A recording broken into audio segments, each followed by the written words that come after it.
Bom, olá pessoal, aqui é o William Jacob. Estamos começando mais um estudo das obras de Leon Denis e daremos sequência ao livro Um Olhar sobre o Tempo Presente, ainda no capítulo 2. E aqui a gente vai trazer uma parte bem importante em que Denis fala que o mal-estar social que ameaça e perturba o nosso país resulta desta ignorância voluntária imposta ao homem interior, à sua constituição íntima e ao seu destino pelo materialismo e o positivismo. Então aqui ele está falando, claro, olhando mais especificamente para a França, o país que Leon Denis viveu, e está falando aqui né, em meados do século XX, 1920, 1921, depois do fim da Primeira Guerra Mundial, da Grande Guerra. E é importante a gente ressaltar que eu faço essa pequena introdução para mostrar que ele vai, a partir disso, fazer algumas críticas e nos chamar a atenção para aquilo que a gente realmente deve focar aqui, os nossos esforços e as nossas energias. Diz ele, o problema colossal do trabalho, com as suas múltiplas consequências, não decorre senão deste erro capital. Quiseram enxergar no homem moderno apenas um corpo a ser satisfeito. E a partir daí, todos só se preocuparam com as suas necessidades materiais. A luta pela vida tornou-se tão brutal quanto era nos tempos da barbárie. A concorrência vital, tal é a pauta de hoje, é a situação em que fomos colocados pela política contemporânea. O que é interessante é que Denis vem chamar a atenção, olha que é tão atual esta fala dele, que ele observava que parece que a luta do homem era apenas para satisfazer os seus interesses e anseios materiais. E aí imaginava-se, como imagina-se ainda hoje, que satisfeito esses interesses, pronto, todos os problemas do homem estão resolvidos, o que é um ledo engano. É claro que não dá para negar que as necessidades materiais, quando não são atendidas, nos jogam, quando eu digo necessidades materiais, aquelas básicas, né? Indivíduos que lutam de fato para sobreviver, literalmente falando. Né? Há pessoas que morrem no planeta Terra, não vou me referir né, apenas a um país em específico, porque não tem comida, não tem água, não tem saneamento básico, não tem remédio. Eu tenho falado disso aqui em outras oportunidades também ao longo desse estudo e dos outros que nós já fizemos aqui neste espaço. Então é importante a gente dizer que quando se fala nessas questões materiais, é bom sempre lembrar, se de um lado nós temos pessoas com excesso, né, de outro lado nós temos aqueles que não têm o básico, o mínimo para a sua sobrevivência. Então é justo que este lute né, no sentido de tanto do esforço pessoal quanto lutar no sentido de, olha, né, eu não tenho emprego, eu preciso de um auxílio do Estado, por exemplo, como vários né, países oferecem aí saúde gratuita, acesso à saúde gratuita, educação gratuita, enfim, o indivíduo tem essa necessidade e vários países oferecem a estes indivíduos pelo menos o básico para que ele não morra pela falta deste. Agora, o grande problema é que a gente imagina que o ser humano é feito só de matéria, que não existe um ser espiritual que também tem as suas necessidades.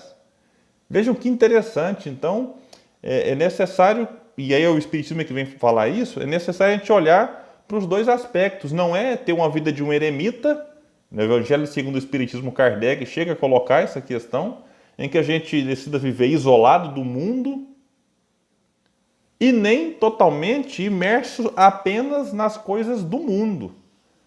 É necessário a gente fazer um olhar duplo para o nosso, para a nossa essência, o ser espiritual que somos, e também para as questões materiais, já que temos um corpo de carne e osso que necessita também de ser aí contemplado. Ocorre que não será possível sanar esses males com sistemas empíricos. A causa do mal é íntima e profunda. Isso aqui é sensacional e ele vai concluir um pouco aqui mais na frente as consequências disso. A causa do mal é íntima e profunda. Poder-se-ia quase afirmar que é parte constitutiva do homem. É preciso corrigir os seus erros, curar as suas paixões.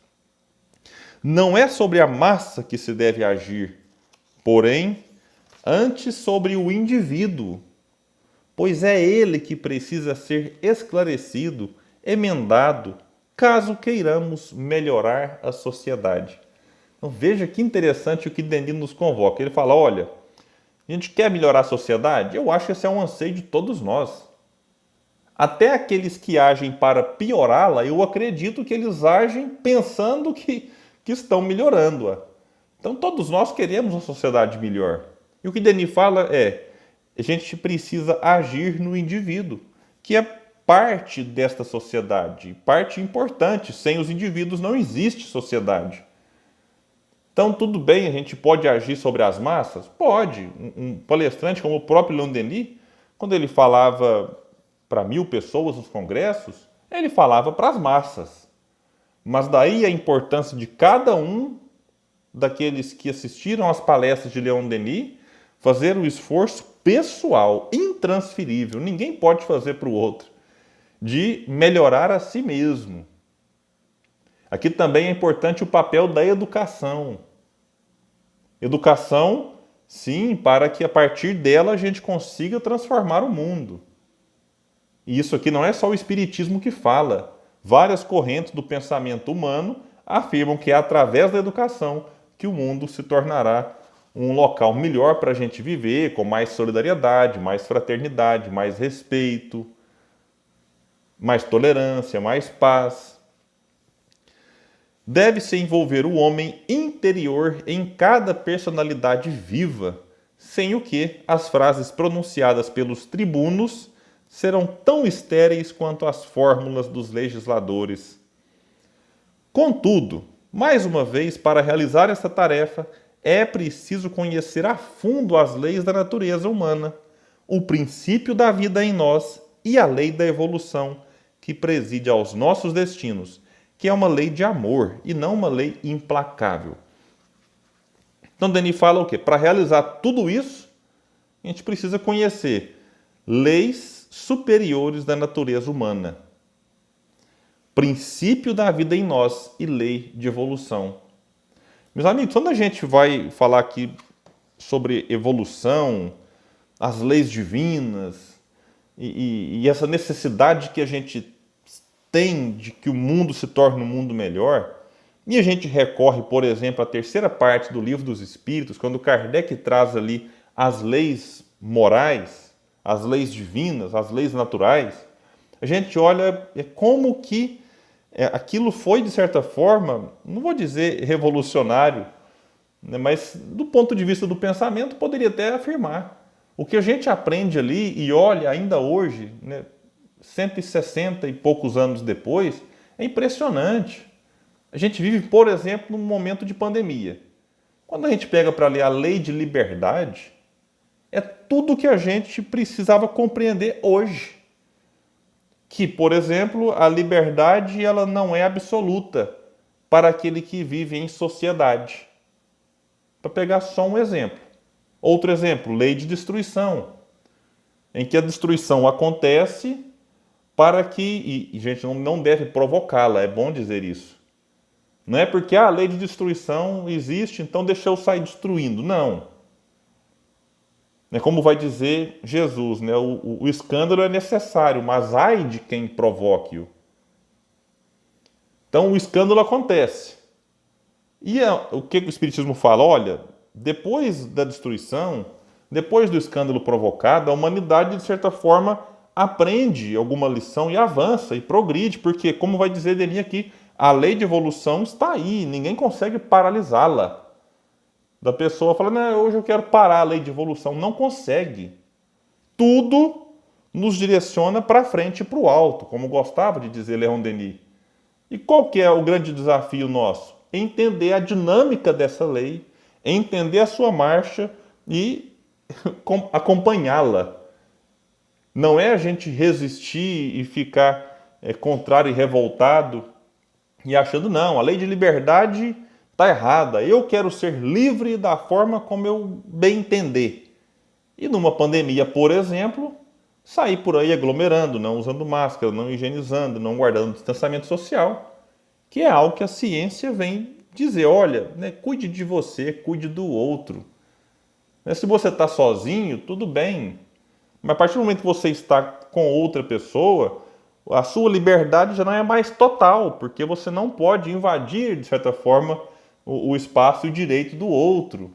São questões básicas da boa convivência em sociedade que os espíritos disseram para Allan Kardec lá no Livro dos Espíritos, em 1857.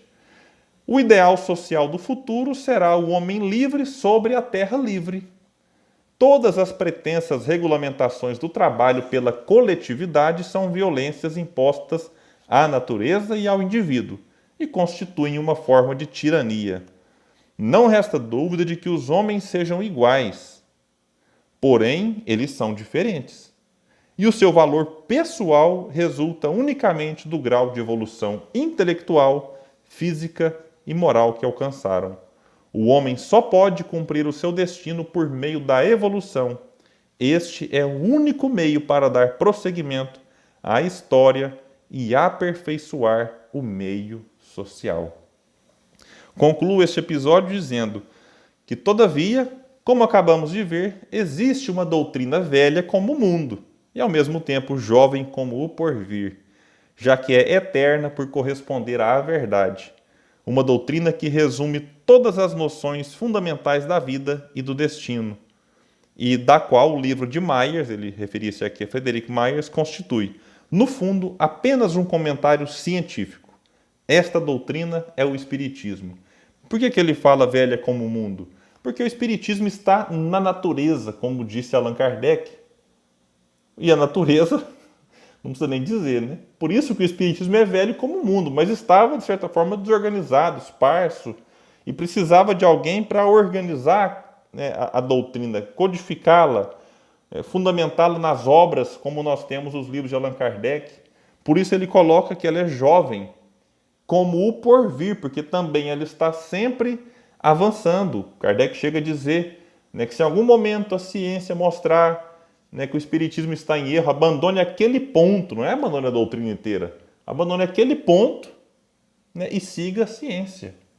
O que particularmente eu acho que ainda não aconteceu, não sei se vai acontecer, mas se acontecer, beleza, a gente abandona aquele ponto e acompanha a ciência.